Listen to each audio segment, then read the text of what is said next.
Hi guys! Welcome sa aking YouTube channel. At kung bago ka pa lang dito, don't forget to like, subscribe, and share this story sa mga kakilala niyong mahilig makinig ng mga horror story. At bago natin simulan, ang kwento ni Joseph, kung may mga experiences din kayong nakakatakot tungkol sa crime, history, share nyo lang dyan sa FB group natin or di kaya dyan sa comment section. So let's start. Mga kwento pala ng mga kamag-anak na to. Kwento ng aking yumaong lola. Nung siya ay buntis sa aking tiyo, napansin daw niya ang isang matandang babae na palaging sumusunod at madalas nakatambay malapit sa kanilang bahay. Dahil dito, inisip ng lola ko na baka ito ay isang aswang.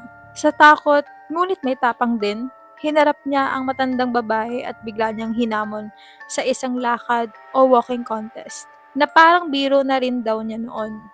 Ayon sa paniniwala nila, ang mga aswang daw ay naaakit sa amoy ng buntis, kahit palagi itong lumalapit o sumusunod sa kanila. Kwento naman ng aking tita, noong siya ay buntis sa pinsan ko, may kaparehong karanasan din siya. May matandang babae raw na palagi nakatayo o naglilibot sa labas ng kanilang bahay at sinusundan siya kahit saan siya pumunta. Mas naging nakakakilabot pa dahil nakatira sila noon sa isang tradisyonal na bahay na nakataas sa kawayan. Isang gabi, may narinig silang parang tunog ng baboy sa ilalim ng kanilang bahay, pero wala naman silang alagang hayop. May isa pang pagkakataon na nagising sila at may itim na pusa na nakahiga mismo sa tabi ng aking tita. Isang araw habang papunta siya sa bahay namin, na 5 minuto lang ang layo, sinundan na naman siya ng matandang babae. Natakot ang panganay niyang anak kaya tumakbo ito papunta sa amin para ipaalam. Nagmadali kaming lumabas at nakita nga namin ang matandang babae na ilang metro lang ang layo. Nakangiti lang habang nakatingin sa kanila. Pagkalipas ng ilang taon, isang kapitbahay naman namin na buntis din ang nakaranas ng mga kakaibang pangyayari. Sa gabi, nagsisimula sila makarinig ng mga tunog na parang tik-tik or ik-ik. May mga ulat din na mula sa ibang kapitbahay na may nakitang malaking ibon sa puno malapit sa aming bahay. Pagkalipas ng ilang linggo, nagkaroon ng kaguluhan sa labas. Lumabas kami na at nakita ang mga kapitbahay na nakatingin sa malayo. Gumamit kami ng flashlight at itinutok ito sa puno na tinitignan nila. At doon may nakita kaming 2 pares ng malalaking kumikinang na mata. Sinasabi ng iba na iyon daw ay isang ik-ik o alaga ng aswang. May paniniwala pa na kapag nanirahan ng ik-ik sa isang puno, nagdadala ito ng swerte sa may-ari ng lupa. May mga sabi-sabi pa nga na noong nanatili ito roon, hindi natalo ang mga manok ng may-ari sa sabong. Ang huling kwento, hindi ko rin sigurado kung may kinalaman sa aswang. Pero nung bata pa ako, sinabi ng aking tito na nakatira malapit sa dagat na may nahuli raw silang babae sa dalampasigan.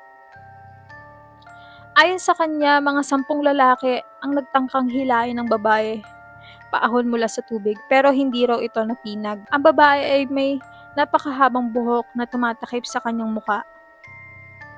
Sinabi raw ng babae sa kanila na hayaan na lamang siya at hindi na siya mananakit o gugulo pa. Kaya pinakawalan nila ito. Pagbitaw nila sa lupid, dahan-dahan itong lumakad papalayo hanggang sa tuluyang lumubog sa dagat at hindi na muling nakita pa.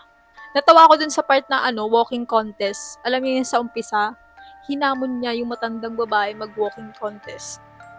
Ano yun? Para saan yun? Hinamon niya yung matanda. Adi, talo yung matanda dun kasi matanda yun eh. 'Di ba? Tapos siya bata pa siya. Mas mahal yung bata kaysa sa matanda. Kaya talo talaga siya sa walking test. Ayan, natawa lang ako dun. Hindi ko alam kung nagets niyo rin yun, pero natawa ako. Pinigilan ko lang kanina na nagkukwento ko kasi gusto ko nang tuloy-tuloy yung kwento natin eh. So yun lang guys. Pero pansin ko, sa lugar nila maraming aswang. 'Di ba? Maraming aswang sa lugar nila. And yung sa dulo, hindi ko alam kung ano yun, sirena o ano. Kasi naglakad, hindi ko alam kung feeling ko sirena.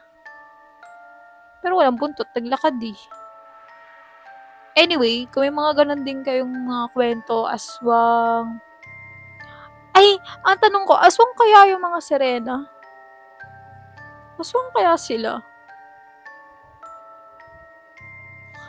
Napatanong din ako. Kasi hindi ko alam kung aswang, kung kasama sila sa mga aswang, yung mga sirena. Shokoy. Shokoy. Aswang kaya yun?